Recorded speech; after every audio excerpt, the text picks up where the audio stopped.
All right, here we are. Welcome, everybody. Great day. Awesome to have you here on another incredible episode of the Jim Gale Show. We're extremely excited to have our guest today. But first, as always, my good friend, good morning to you, Jim. Great to see you, buddy. How are you? I'm doing great, brother. I'm here at home in our rental place here in Village or in North Shore. Anyway, in near Lake Nona in Florida.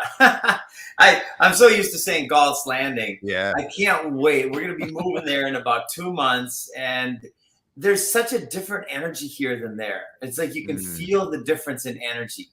And Loren, it looks like you're in a great place there.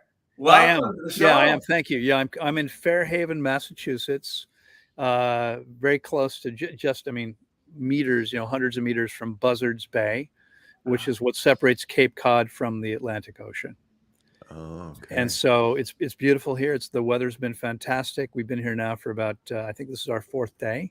I'm here. I'm here with my girlfriend and her son, and it's wonderful to be here and wonderful to be here with you today. I love it. Well, you've lived most of the last 20 years in Costa Rica. Is that right? I've been in Central America. The answer is yes. Most of that's in Costa Rica. I actually started in Panama, but mostly in Costa Rica. Awesome. Okay. And I got connected to you through Bobby, who's been working with us. We're actually hoping to set up a Freedom Farm Academy in the Illinois area around Chicago. Oh, cool. And he connected me with you. For him, he had an incredible story as we started talking about helping his father heal, and really reclaim some of his life using fasting and changing up his nutrition, going completely plant-based, right. Which I think Bobby must have been in communication with you. I'm not totally sure, but I feel like it because he's connected us together. Well, I'm not sure. I mean, he has been in communication with me. We did a consultation, and I'm not sure if. I think before that, I think we had never spoken before the consultation 2 months ago, roughly. But I think what's true is that he'd been watching my videos for years. I have a YouTube channel with 1,100 videos where I talk about every aspect of health and how anyone can take their health to an amazing level. And I think, Jim, I mean, what you guys, Freedom Farm Academy, this is all about freedom, right? Yeah. And you're not free if you depend on the system to try to make it through life because you're not healthy. We need to have our health and vitality to truly be free.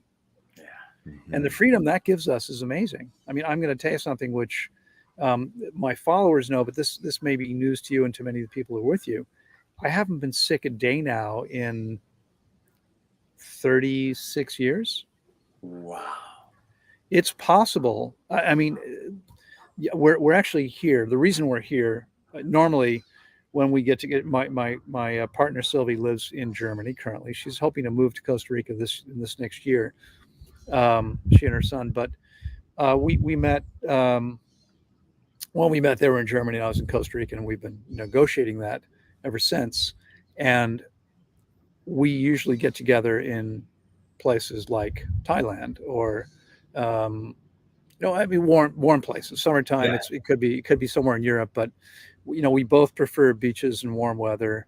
And although it's warm here now, we probably wouldn't have chosen Cape Cod. But one of my sisters lives close by, so we have a little family reunion happening this week. Yeah. And that's really why we're up here. My younger sister, who we're visiting, has had her knees replaced. Okay. Now it's interesting because as far as I know, she had no congenital knee problems, but I do. I was born with a congenital knee defect. And when I was 18 and a cadet at the U.S. Air Force Academy, I needed big braces on my knees with metal hinges to ski. We're in Colorado, and I'd go skiing whenever I could get off base. I'd be skiing somewhere. And today, at 55, I'm 62. So 7 years ago, I thought, okay, I've been body surfing my whole life. I was a competitive swimmer, so I'm very good in the waves. But I never really learned to navigate a surfboard. And so I thought, I'll take surfing lessons. I'll get on a surfboard. Same action on skis as on a surfboard, but I don't need braces anymore. Wow. That I needed at 18. So we're talking before the show and you're sharing what you do and with regard to fasting. Right. I can't wait to get into some of the stories and to learn, because I know this is real. I've done it only one time in the last 2 years, 3 days. The third day I played tennis better than I've ever played in my life. I was clear. It was amazing. So tell us what you do. Right. Well, so let me start with a little bit of sort of foundational information that, a lot of people don't really realize, right? We've all grown up with allopathic medicine and increasingly with alternatives to that, chiropractic, naturopathic, et cetera. When I grew up outside of Washington, D.C., I didn't know about any of that stuff. All I knew was allopathic medicine. We go to the doctor when we're sick. The doctor gets us well. How do they do that? They give us medications. Now, let's start with this simple piece. Healing is a biological process. And what that means is that only the body, the organism, can heal the organism. Now, again, this may surprise some people, hopefully, probably not too many of your followers, but medications, pharmaceuticals are toxic substances. I would love for someone to explain to me how taking something that's literally poison is going to make you healthier. It never, ever does. All they're intended to do is suppress symptoms. And again, obviously the people who follow you are people who are thinking outside of the box and are more intelligent than the average bear. It's important to understand that the medical industry, which has been run by pharma now for 113 years. Okay, 113 years ago, the world's first billionaire, John D. Rockefeller, began investing in pharmaceutical companies.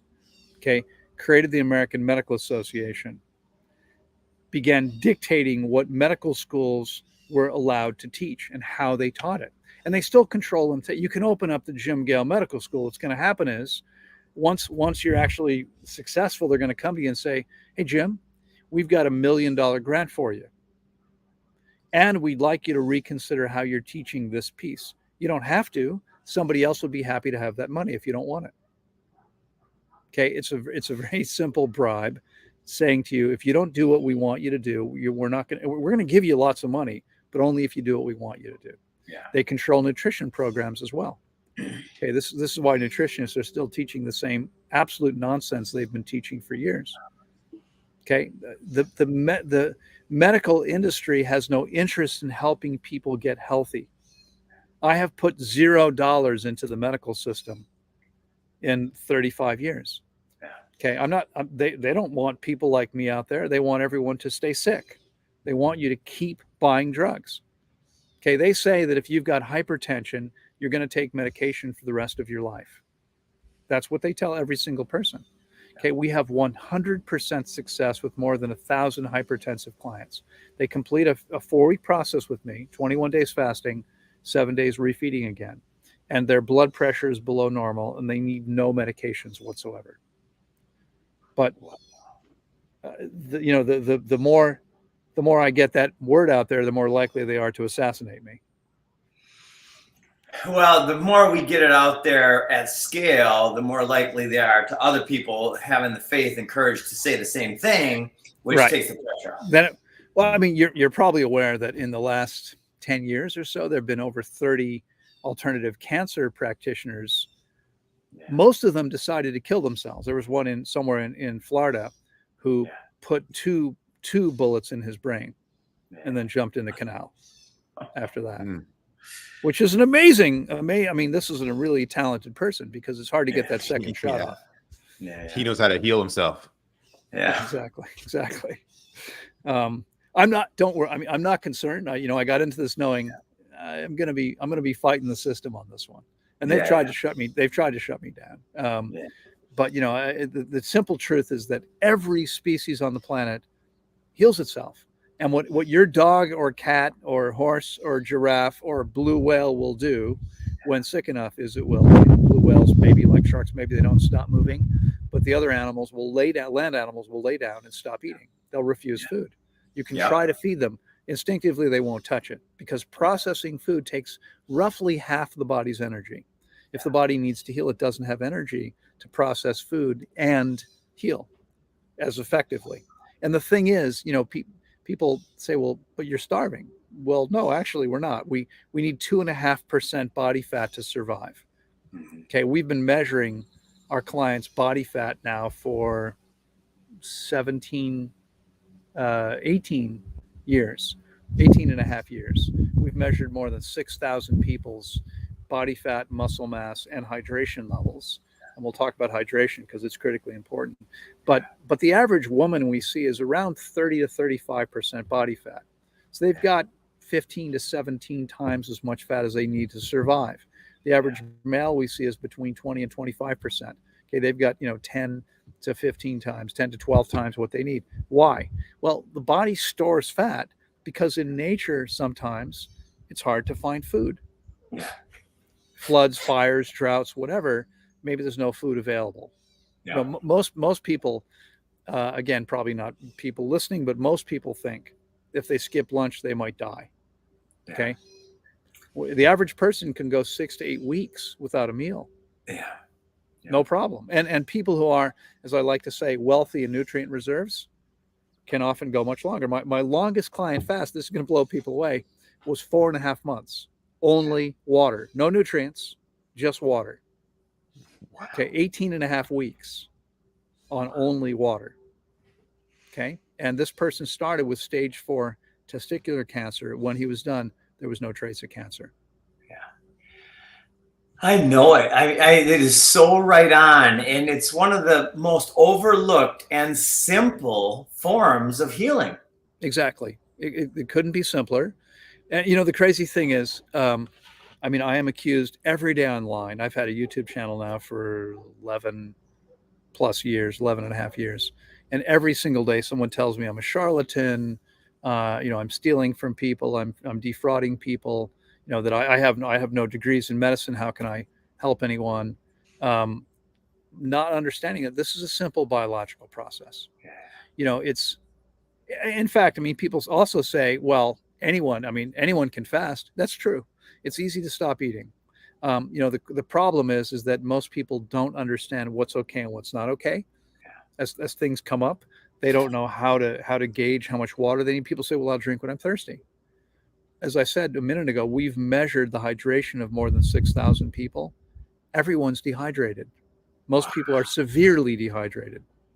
Okay. I believe this is the difference and the reason I don't get sick. It's the reason that my body works better than it did, 40 years ago.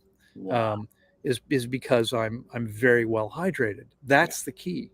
If we're dehydrated, nothing functions. And there's not a lot of hard data on this. But there's one piece that's fascinating that says if your brain is 2% dehydrated, you lose 20% of your cognitive function. Wow. I'm willing to bet most people's brain, and what medicine is looking at is they're looking, how they say that your temperature should be 98.6 degrees. Why? Well, that's normal. What does normal mean? Yeah. It means average. Yeah. This is not where anyone's temperature should be. Okay, the average person's walking around with a low-grade fever all the time. And this is sort of jumping ahead, but we can come back to that maybe if you want to. Why is that? Okay, the average person's blood pressure. They say, very quickly, with my sister and my mother yesterday, we're talking about my father had his first heart attack when he was in his late 40s, maybe around 50. And the next day, I was in his hospital room. I walked in, he was talking to his cardiologist. He was a very successful architect in Washington, D.C. He had one of the best cardiologists in town. And they were going to give him a stress test. And the doctor said, because he'd had this heart attack the day before, my father said, I'm probably not going to do very well. And the doctor said, why do you say that? And my father said, well, the last time I took this test, this is where they put you on a treadmill. Yeah. He said, I collapsed on the treadmill. You guys had to physically remove me from the treadmill. Right? Is the guy in his 40s, my father at the time. And the doctor said, oh, that's right. He said, but you were okay then. Your arteries were only 60% occluded. Oh my God. Now, my dad's a commercial architect. He passed away 12 and a half years ago after 5 heart attacks and a stroke.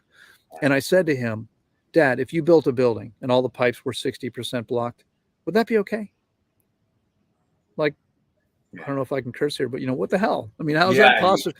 How is that possibly okay if your arteries are 60% occluded, well, the latest studies have shown, and these are not new studies. It's only gotten worse, not better, because the average diet's gotten worse, not better. Yeah. The average person in North America now gets 61% of their calories from ultra processed foods. The average adolescent gets 65% of their calories from ultra processed foods.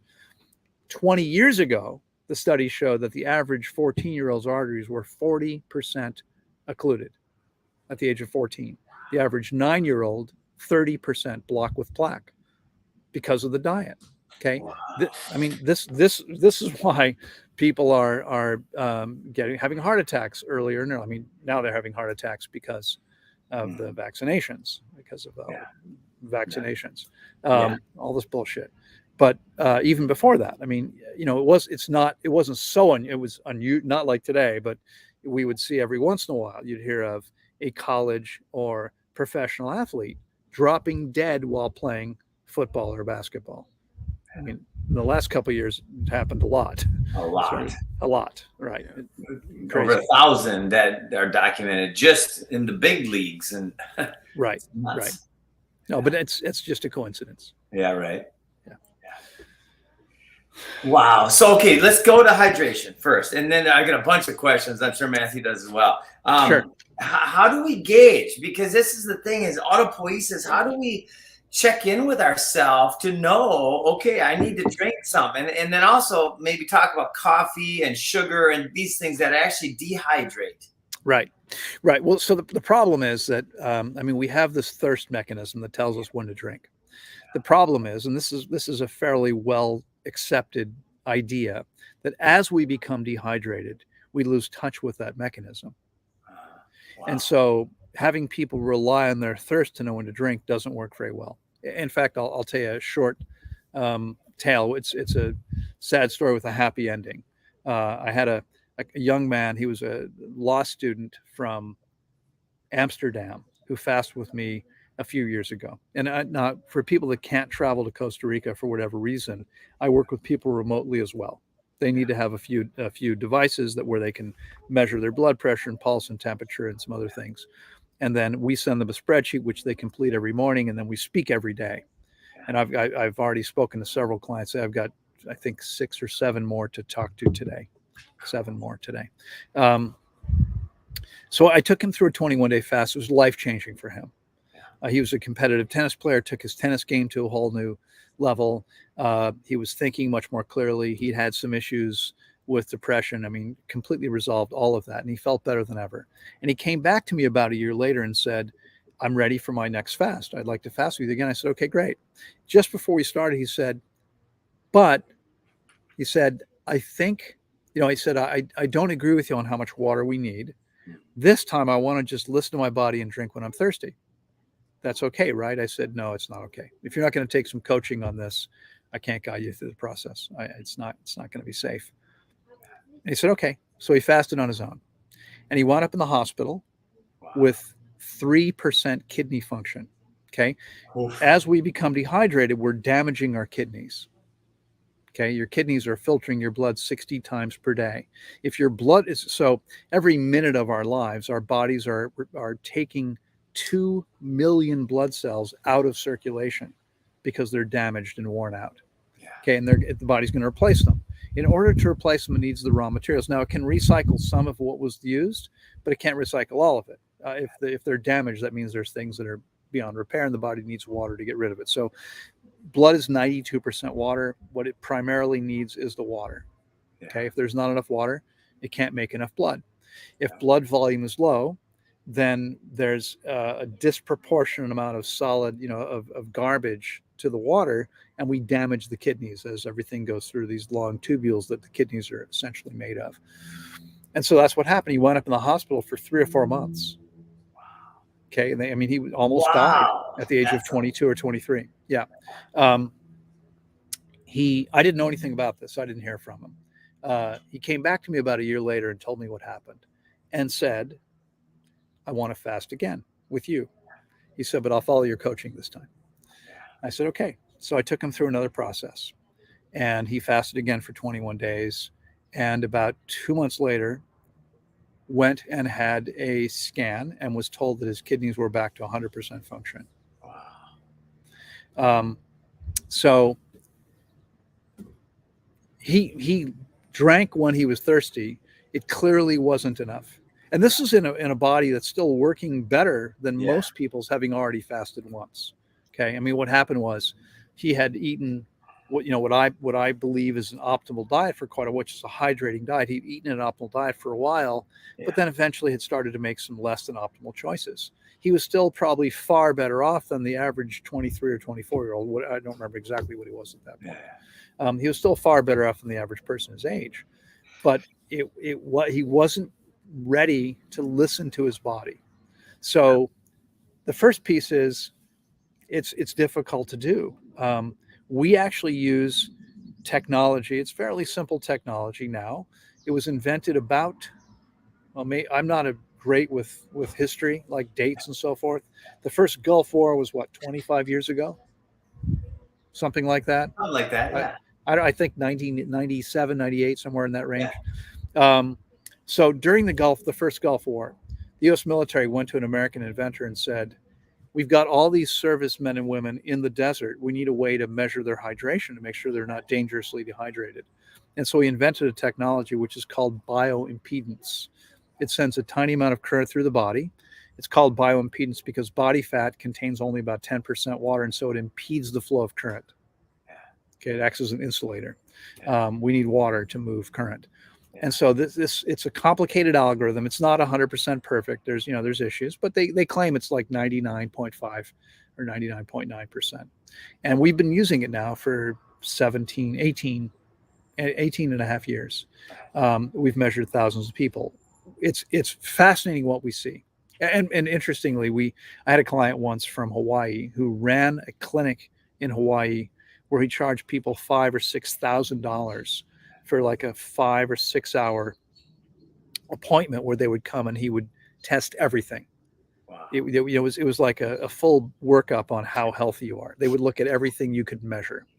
And we put him on the scale the first day and he said, oh, I just measured myself on my own $5,000 device a few days ago. I had almost the exact same readings. Our device was $500, which was all we could afford at the time. But it's pretty accurate and it gives us a pretty good sense. And so we're looking at that every day, and we're actually looking at hydration. But I also came up with a way to interpret. I noticed some things about vital signs, looking at them every day and correlating them with hydration and with some of the symptoms I was seeing. Yeah. And I've now taught 12 or 13 doctors who knew nothing about this. I mean, they don't teach them this in medical school. Right. So I can look at someone's blood pressure, pulse, and temperature and can tell them whether they've got enough blood or not. Now, it's not a measure of hydration, but having enough blood is pretty important. Yeah. So if your blood volume isn't where it should be, you're not hydrated. Right. If your blood volume is where it should be, you might be hydrated, you might not be. It could be you've just drunk enough water to get that blood volume where it should be. You could still be dehydrated. But if it's low, we know that you're definitely not hydrated. And that's true for almost everyone we see. Wow. We have two different things we're looking at, as well as the physical evidence. Yeah. I mean, if you look at most people, by the time they're 60, they've got a fair amount of wrinkles on their face. Now, obviously, if they've got a lot of extra body fat, you're not going to see that so much. Right. When they lose the fat, then we can see how much elasticity they still have in their skin. Yeah. Usually what happens is it's years of chronic dehydration where we lose the elasticity. Yeah. And that's what causes wrinkles. I mean, when that overweight person loses the weight, now we're going to see how hydrated they really are. We can see it in their face. Yeah. This is so interesting. Is there a rule of thumb, or do you really need to gauge it? How do you gauge it? Well, you talked about go ahead. Yeah. I mean, so I teach this when people are fasting with me. I'm telling them this is exactly what we're doing. Yeah. And at the end, I'm like, okay, how many of you understand this? Like, half the hands will go up maybe. I mean, it's really a kind of a simple idea, but basically when we look at blood pressure, right? Normal blood pressure is 120/80. That's not healthy. That's normal. Yeah. Okay. We know the average person's dehydrated. That difference between systolic and diastolic pressure, okay, 120 minus 80 is 40 points. that difference is actually reflective of blood volume. Now, at 120 points of systolic pressure, I believe that spread should be 50 points, not 40. But the average person is dehydrated, so it's smaller than it should be. And what happens again? I mean, if you're dehydrated, your body can't make all the blood it needs to replace the lost blood cells. And so, if the average person is dehydrated, their spread's not likely to be where it should be. And we've seen when I get people amazingly healthy, we see these incredible things happening and people feeling and functioning better than ever, their spread will be roughly where I believe it should be. Okay. And so it's a correlation. Again, it's probably a little too much to try to get into here. Yeah. But basically what's happening is there's a relationship between that difference, what I call the spread, and their pulse. And so as one thing moves, we can see what's happening, and that tells us whether they're getting enough or not. And I have, I believe this is simple, and anyone can take this information and calculate their own. But I believe at 120 points of systolic pressure, which is actually higher than it should be, I believe your systolic pressure should be between 90 and 110. Now, most people whose blood pressure is 90 systolic pressure, it's too low, because they're dehydrated or there's other issues. But if someone's actually healthy, most people have tons of plaque in their arteries. So we see people I'm working with someone now, and the first day that his blood, he's morbidly obese. He's in his 50s.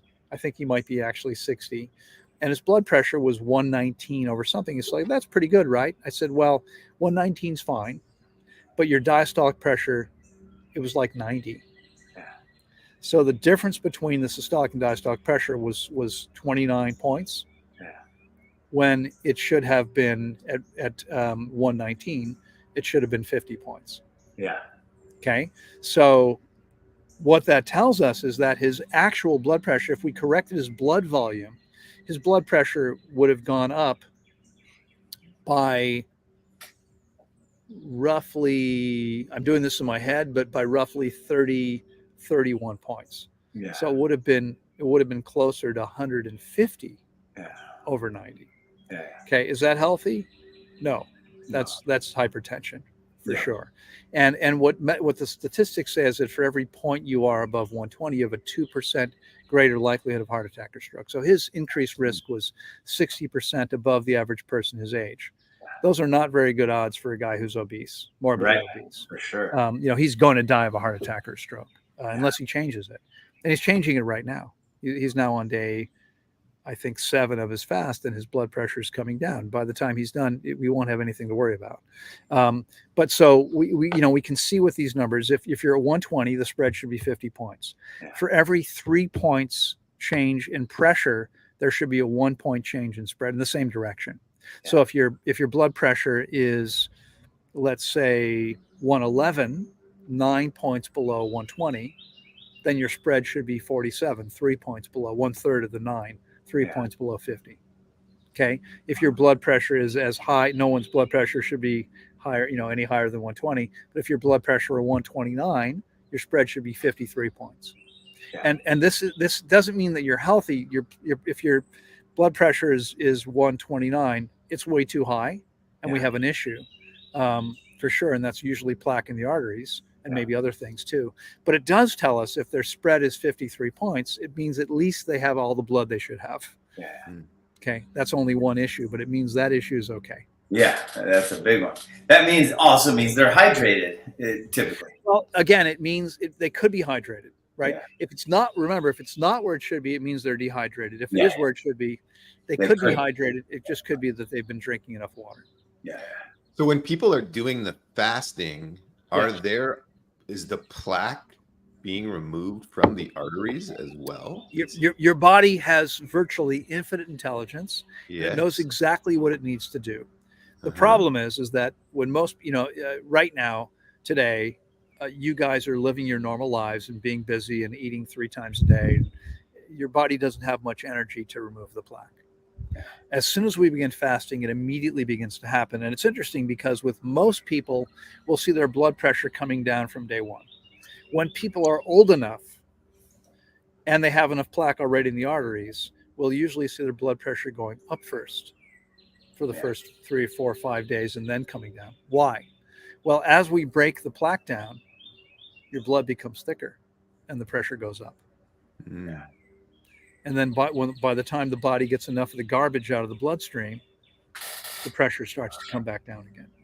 So everyone completes the process with their blood pressure much lower. I said we had 100% success. We had one guy in his late 70s who started out with blood pressure of 176 over I forget what, and that means he's going to die very soon.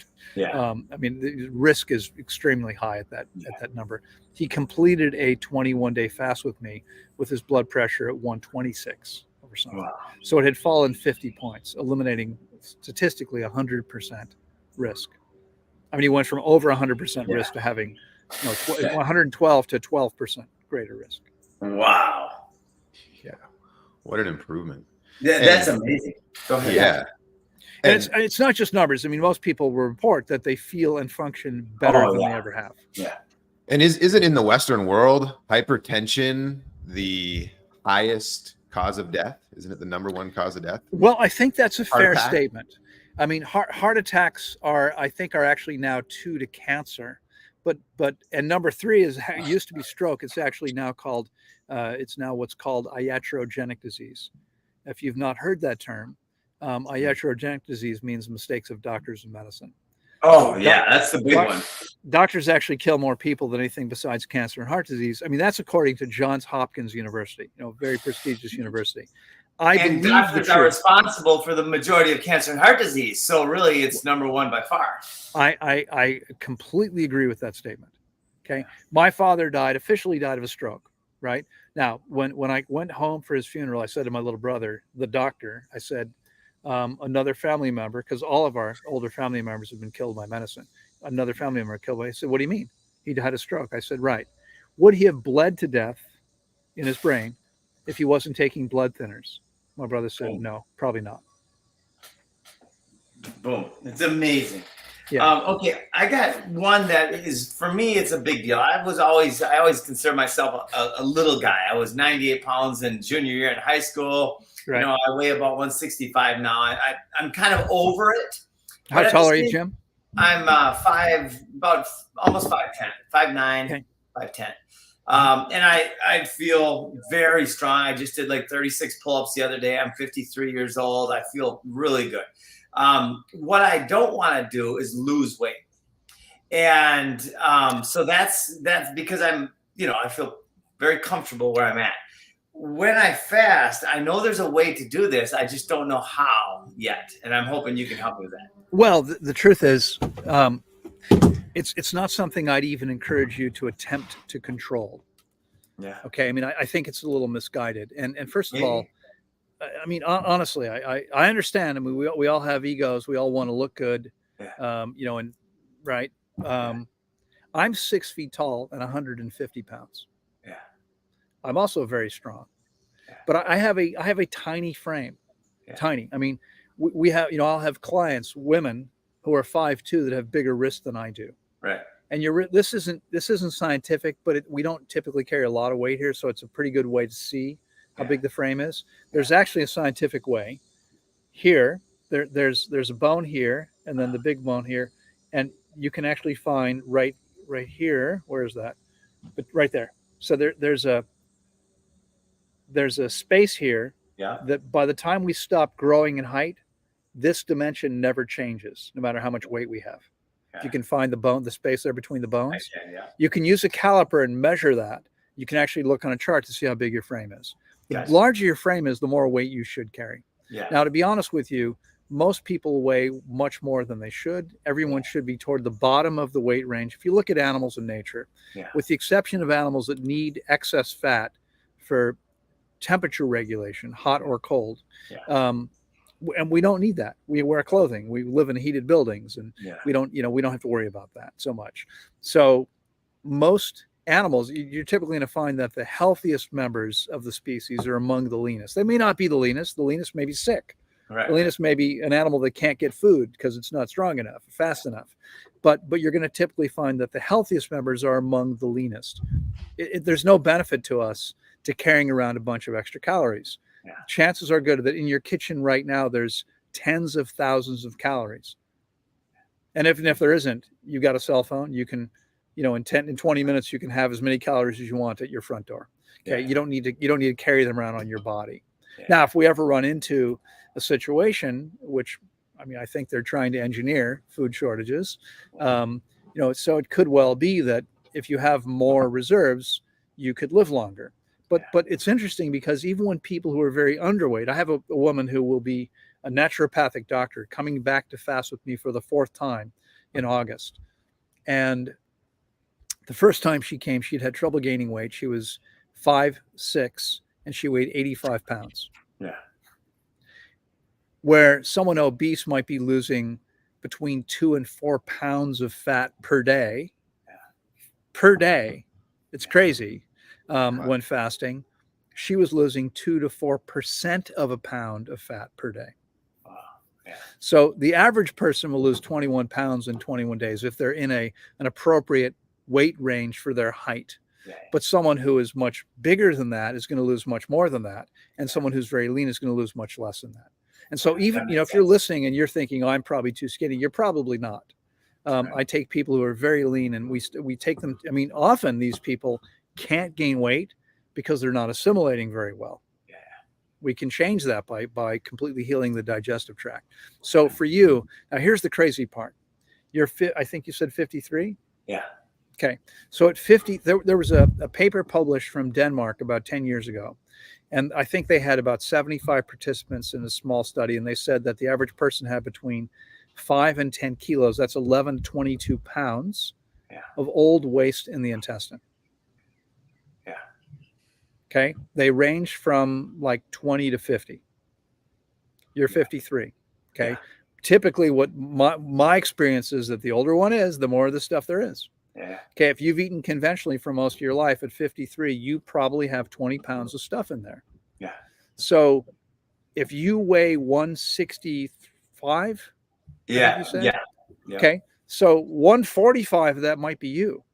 20 pounds of that is old waste. Yeah. Well, maybe true. Although I did a couple really good colon cleanses at a local place here, so and that probably made about a 3-pound difference for me, because I have fasted and I have been very active and I do drink a lot of water. So I think maybe I'm not average in that way. I'm sure you're not average in any way. I probably wouldn't want to talk to you if you were. I'm just saying I went through the process. But yes, honestly, I mean, if you think about this for a second, most people consider that what we do is pretty radical. Yeah. It's not. It's actually it's the most conservative thing you can do. It's what every species in nature does. But it sounds crazy to most people. 21 days without food. What are you talking about? It's crazy. You're insane, right? You can't do that. So most people try everything else, many people, before they come to us. Yeah. We see people all the time who've had colonics. In fact, years ago, I was 12 years ago, I was teaching a full-day seminar at the Yoga Society of San Francisco. Yeah. And at the end of the seminar, full day from like 9 to 5, this woman jumps up. She's 34 years old. She says, "How soon can I get there?" Yeah. I said, we open next Saturday. We have one space open. She wrote a check. Yeah. She shows up a week later. Her story was she partied hard through high school and college, something a lot of us can probably relate to. Yeah. She felt like she was very toxic. She didn't have to work. Wealthy parents, I don't know, but she'd, in her 30s, she'd spent like years traveling around the world doing all these cleanses. She'd had dozens of colonics. She'd done juice fasts. She mean everything. Yeah. And she said, "I still feel like there's an issue." She came to fast with me, fasted for 30 days. She eliminated 20 or more pounds at the age of 34, pounds and pounds and pounds of old hard material. Wow. Okay. At the same time she was there was a woman who is a colon hydrotherapist and was eating an optimal diet or close to it. She ran a wellness center where she employed another colon hydrotherapist and a massage therapist and so someone could go there and get all these different things done. And she had colonics every week for years. And she said, I agree with almost everything you say, but I know my system is clean. She was singing a different song by the time she finished her process with us. Wow. She eliminated pounds and pounds and pounds. There was another woman fasting with us at the time. I would like to tell you how much she weighs. I just want to ask one question, buddy. So what I'm guessing is she hadn't eaten for days and she was still going to the bathroom. What happens?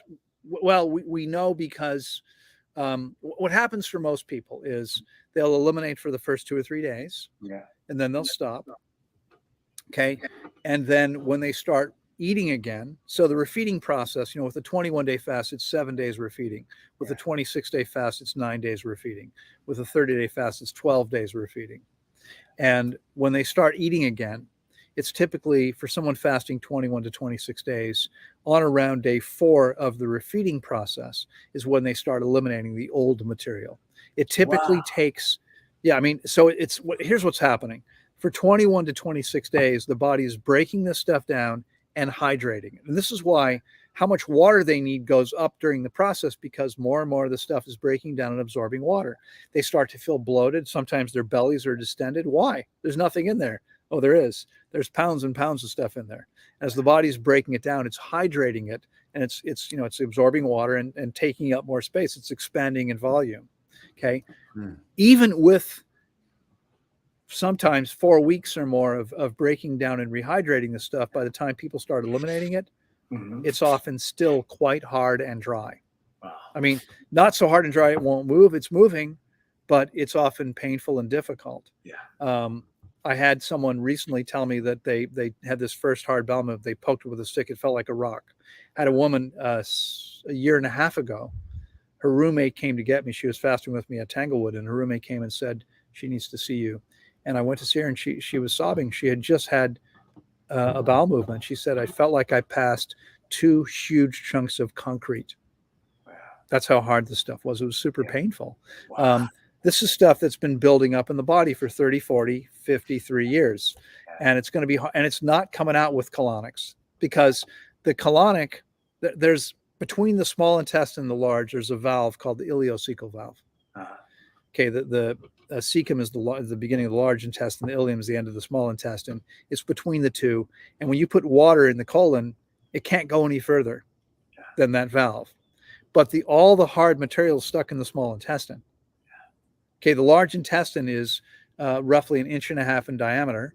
It's roughly as long as your height, so roughly 6 feet long in your case, and it's pretty straight. It comes up from the ileocecal valve, comes up to just under your rib cage. There's a gentle 90-degree bend, comes across the abdomen, another gentle 90-degree turn, comes down, and then 45 degrees over and out.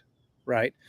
There's not a lot of turns, but so I'm 6 feet tall. On my relatively long torso, between the bottom of my stomach and the ileocecal valve of my right groin, there's roughly 12 inches, 30 centimeters. Okay.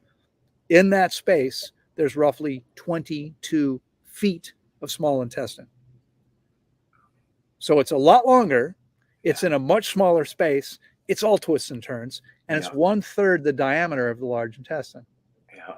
That's where the stuff's getting stuck. It only makes sense. That makes sense.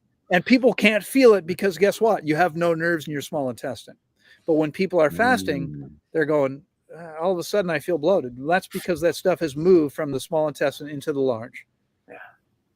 You hydrated enough to move it. Now it's stuck in the large, and it'll sit there and build up. And if we keep it hydrated, it won't be as difficult. But typically it's going to need about 4 days worth of food to help push it out. Yeah. That's what typically happens. Yeah. So unfortunately, I honestly, I don't think there's anything else. Well, what about muscle mass? What about muscle mass? You can keep the muscle mass, you just lose the fat around it. Is that what you're? Well, you do lose a little bit of muscle mass too, but you don't have to worry about that, because by the time you're finished, your body is more efficient than it's ever been. Yeah. Okay, so you're going to rebuild muscle easily. It's not an issue. And I mean, muscle is mostly water, right? As guys here, the three of us, not one of us has much body fat. And so that means, I mean, my body fat is right now is probably around 14%, which is higher than it's ever been. That's because 6 months ago while surfing, I slammed my shoulder, and I haven't been able to exercise much since. Yeah. I'm still, I fasted, and it didn't, and I had a chiropractor 3 weeks ago say, well, your these two ribs up here are like this far forward to where they should be. Yeah. And he adjusted it, and he said, it's going to heal, but you know what? Everything has been clamped down for 6 months. It's going to take a while. But I was wondering, this is the first time something hasn't healed for me. Why? Like quickly? It's because it was like way out of alignment, structurally out of joint. Yeah, out of place. Exactly. Yeah. But in any case, what was I saying? The 14%, the body fat, and then muscle mass. So none of us has a lot of fat. We're mostly lean. I mean, your muscle mass, your lean tissue is the vast majority of your weight, right? If you're, for most of us, I mean, if you're 165 pounds, you probably have 125 to 135 pounds of muscle mass. Yeah. You're a strong guy. Okay. Maybe it's 135 pounds of muscle mass. And the rest is fat and some of the waste and connective tissue. Your skeleton, dry weight of the skeleton at your height is no more than 4 to 5 pounds. What? It's very light. Say that again. The dry weight of your skeleton, all of your bones, 4 or 5 pounds. You ever find a bone, like a skull, an animal skull? It's super light. Yeah. Bones aren't very heavy. I thought it would be way more than that. Me too. No. Very interesting. Yeah, very little. Oh, man. Yeah. It's Which means when people say, well, they're heavy because they have a large frame. I mean, it's not the weight of their skeleton, they're bigger bones. The bigger bones do mean they're going to carry a little bit more weight. Yeah, I used to do personal training. I spent a decade in the gym, and we used the body fat measuring machines, which use the bioimpedance all the time. Yeah, and we would always hear people say, "Well, I'm big boned, right? Yeah. And that's why I weigh more." And it's so interesting now that I'm really understanding that there is some truth. There is some truth because, again, with a very small frame, my body doesn't want to carry a lot of excess weight. Yes. Someone with a much larger frame will carry more weight. Yes, but the big bones ain't the extra weight. No, definitely not. Right. I mean, yes, extra weight, but maybe a pound or a pound and a half. Yeah. 2 pounds. Yeah. Not 30 pounds. No, not the 50 that's showing up here. That's not your skeleton. So what about calories in a normal? Because I think everything we've been taught about food's a lie. The whole freaking thing. All of it's nonsense. Yeah. I mean, it's a useful idea, but not as useful as we think it is because, I mean, you know what a calorie is and how it's determined? By amount of energy it takes to heat 1 gram by 1 degree. It's not a gram. It's how much energy it requires to heat 1 cubic centimeter, 1 milliliter of water, 1 degree centigrade. Yeah. How much heat that is. But how is it determined in a food? Yeah. They put it in a glass test tube and set it on fire, and then they measure how much heat is released. Are we setting things on fire inside the body? I don't think so. I mean, that's not what we're doing. It's different. So it gives us a sense of it, but it's not the same. Okay. It's, the calories of this don't necessarily equal calories of that. Right. The $500 machine we use, one of the things it tells us is what's your basal metabolic rate. Okay. How many calories does it take to be alive? Yeah. And then it tells us how many calories would it require to maintain that current physique, living a normal life. Well, it tells me I need 3,000 calories a day. Well, that's not, I mean, I'm mostly muscle. I've got about 130 pounds of muscle mass. That's what it says. That's based on the current science, right? On an average day, I don't eat more than 1,000 calories. And I maintain my weight and muscle mass. I'm strong. I mean, I'm not huge, but I'm strong and very fit and can be super active. And it doesn't take much to maintain that. If your body's efficient, it depends on efficiency. Okay. Most people aren't getting most of what they're consuming. They're not getting the benefit of those substances. And so it's not going to be what they think it is. Right. Okay. It's that makes sense to me. So yeah, we don't need anywhere near the amount of calories that the foods are. Not if the body's efficient and we're eating the foods that we're meant to eat. Yeah. And I'm so sorry to do this. I scheduled an hour for this call. Which was, but I've got consultations in a few minutes with clients. Okay. I've got a group of people waiting for me in about 4 minutes, 5 minutes. Well, Loren, it's so wonderful. Where can people find you?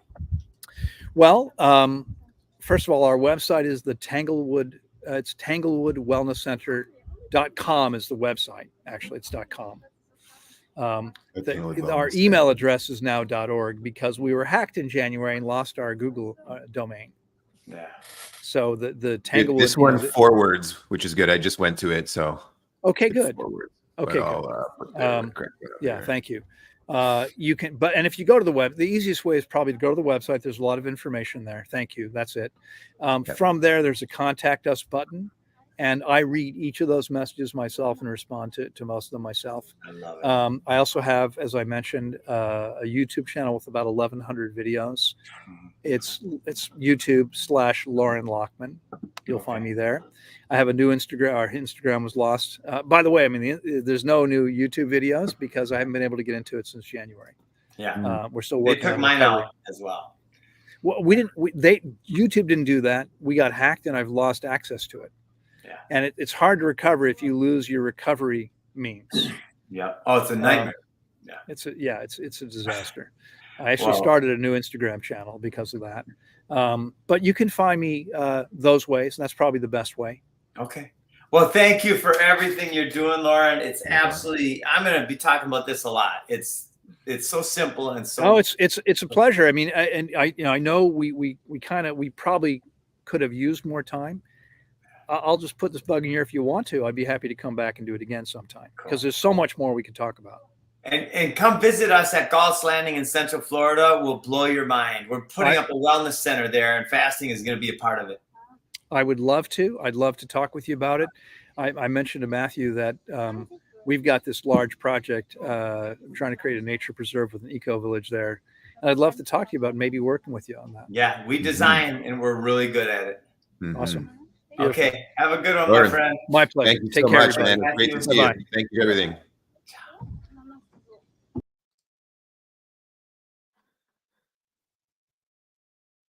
All right. Well, hey, what an awesome show full of fascinating information. Did you know that you can fast with purely water for weeks? 21-day average is how long they go with. Like, wow. People doing 30 days, 45 days, longer, depending on their current health conditions. And 100% success rate with helping people heal from type 2 diabetes with that water fast, and 100% with high blood pressure, hypertension. And that's probably just the beginning of the incredible miracle stories that he's experienced. Just looking at his website, they've helped well over 2,000 people reclaim their health through water fasting. So this is something that works. As Loren said, you keep it simple. Think about nature. Animals will not eat when they're sick. It doesn't matter what you put in front of them. They won't eat.